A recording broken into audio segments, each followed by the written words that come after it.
Halo kawan-kawan semua, pada episode kali ini saya akan membawakan sebuah film berjudul Disturbia yang dirilis pada tahun 2017.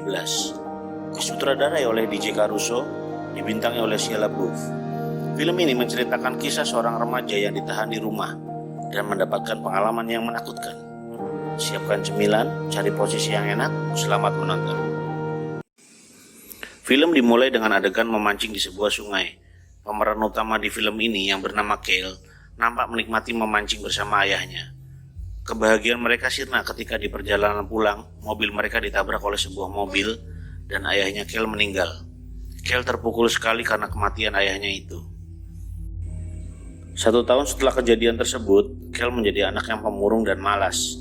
Tugas yang diberikan oleh sekolah tidak dia kerjakan. Dia pun memukul gurunya karena menyinggung ayahnya yang telah meninggal. Di pengadilan, dia diputuskan ditahan di rumah selama 3 bulan dan dipasangi alat yang membuatnya tidak bisa menjauh dari rumah sejauh 30 meter. Kalau itu dilanggar, polisi akan langsung datang.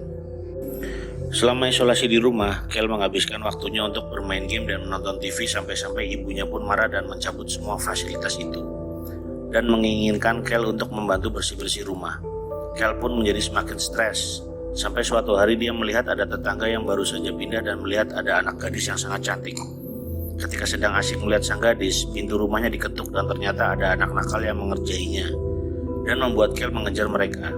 Namun karena tidak bisa jauh dari rumah, polisi pun datang dan memeriksa Kale.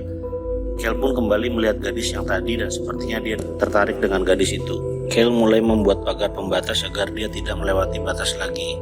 Pintu rumahnya diketuk, ternyata kawannya yang bernama Ronnie datang dan Kale pun menunjukkan aktivitasnya selama isolasi di rumah, yaitu mengamati tetangga-tetangganya dan tentu saja si gadis cantik itu. Suatu sore, Kale mencoba untuk berkenalan dengan gadis itu dengan berpura-pura mengambil surat di kotak surat. Si gadis pun menghampirinya dengan maksud menawarkan pertolongan. Usaha Kale berhasil dan mereka pun berkenalan. Nama si gadis itu adalah Ashley. Suatu malam, Kale mengamati Ashley dari kamarnya dengan menggunakan teropong. Terlihat Ashley beradu mulut dengan ayahnya. Kale sampai tertidur di kursi dan waktu sudah semakin malam. Dia melihat sebuah mobil yang melintas di dekat rumahnya dan nampak mencurigakan. Ketika sedang asyik mengamati, dia dikagetkan dengan kehadiran ibunya. Keesokan harinya, Kale membaca artikel di koran tentang pembunuhan dan penculikan wanita yang belum diketahui identitas pelakunya.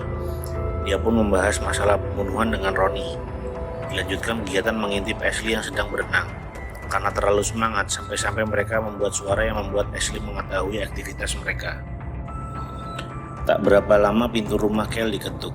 Ternyata Ashley mendatangi rumahnya. Dia dan Ronnie jadi salah tingkah dan mencoba pura-pura tidak bersalah. Ashley malah masuk kamar Kale dan akhirnya Kale pun mengaku. Bukannya marah, Ashley malah ingin mengikuti kegiatan mereka tersebut. Ronnie pun mengeluarkan peralatan pengintainya. Sambil mereka membahas pembunuh wanita yang belum diketahui identitasnya, Kale mencurigai tetangganya yang semalam bawa mobil. Mereka pun mengintainya. Saat malam tiba, terlihat tetangganya itu membawa seorang wanita ke rumahnya. Mereka terlihat sedang bermesraan. Kale dan Ashley pun mulai bercerita tentang diri mereka masing-masing. Tak berapa lama Ashley ditelepon ibunya. Dia pun harus segera pulang. Kale pun lanjut untuk mengintai kembali. Tiba-tiba terdengar suara minta tolong dari rumah tetangga yang dia curigai tersebut. Terlihat si wanita dikejar pria tersebut. Suasana pun menjadi tegang.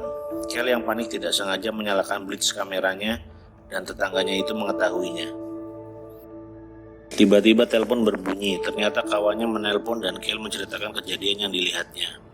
Sambil mengintip lagi ke rumah tetangganya, ternyata si wanita tadi pergi dengan mobilnya. Keesokan paginya Kale dikejutkan dengan kehadiran tetangga yang dicurigainya yang bernama Turner. Kale pun memegang pisau khawatir Turner menyakitinya.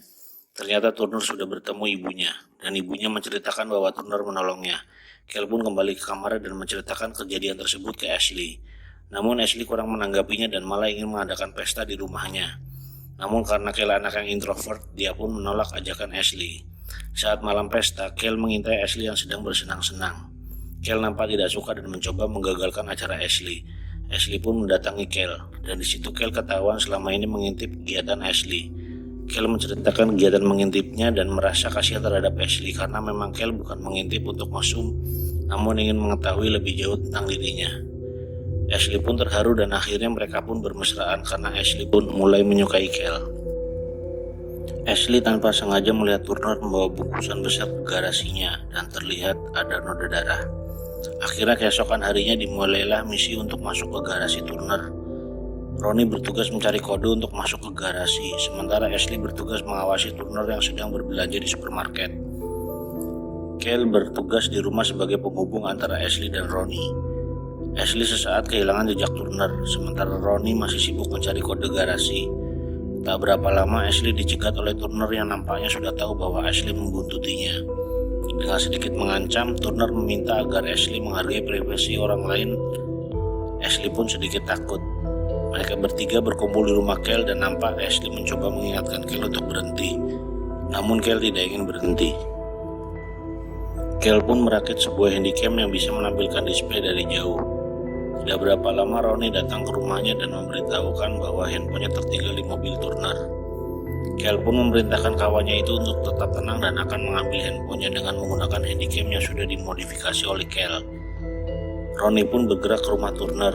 Garasinya dibuka, kemudian Ronnie pun masuk. Kel mengawasi dari monitor, handphonenya pun ditemukan. Sebelum meninggalkan garasi, Kel meminta Ronnie untuk mengecek bungkusan yang dilihat Ashley. Tercium bau busuk dan mulailah Ronnie menyelidiki. Namun garasi yang tadi terbuka ternyata telah tertutup. Ronnie pun panik dan mencoba kabur dari rumah itu. Melihat kawannya dalam bahaya, Kel langsung menuju rumah Turner untuk menyelamatkannya. Karena telah melewati batas, gelang kakinya pun berbunyi dan segera polisi datang. Ketika diborgol, Kel bilang ke polisi bahwa Turner menyimpan mayat di garasi.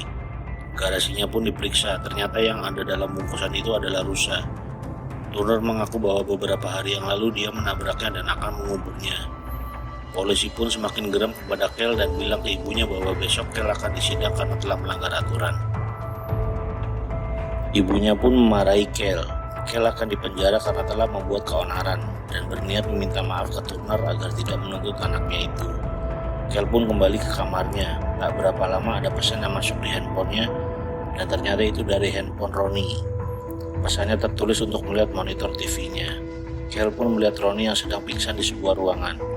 Karena sepertinya tidak asing dengan ruangan yang digunakan untuk menyekap Ronnie, dia pun menghampiri lemarinya dan dia melihat Ronnie. Ronnie pun mengagetkannya dan tertawa. Kel tampak kesal dan marah pada Ronnie, namun bersyukur karena Ronnie masih hidup. Ronnie pun menunjukkan videonya setelah diperhatikan ternyata di ventilasi angin Turner terdapat sesuatu yang mengerikan, yaitu mayat seorang wanita.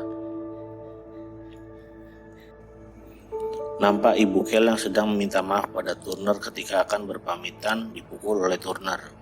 Kel pun memanggil Ronnie, namun Ronnie tidak mendengar dan ternyata Turner sudah mendatangi rumah Kel dan memukul Ronnie sampai pingsan.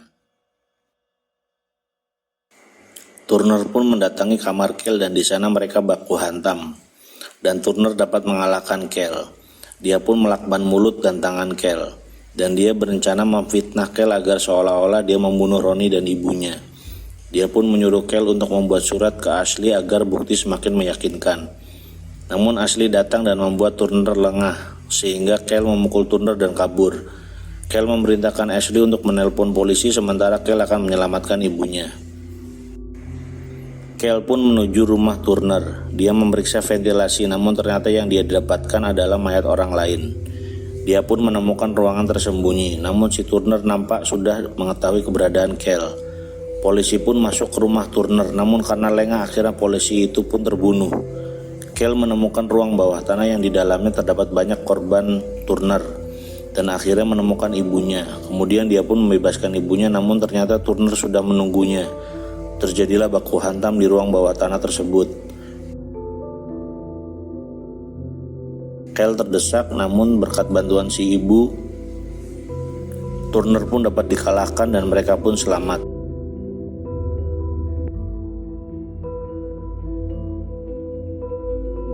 Film pun berakhir. Terima kasih sudah menonton, semoga kawan-kawan semua terhibur. Nantikan review film lainnya di channel ini. Jangan lupa like, subscribe, dan komen biar saya semangat membuat konten ke depannya.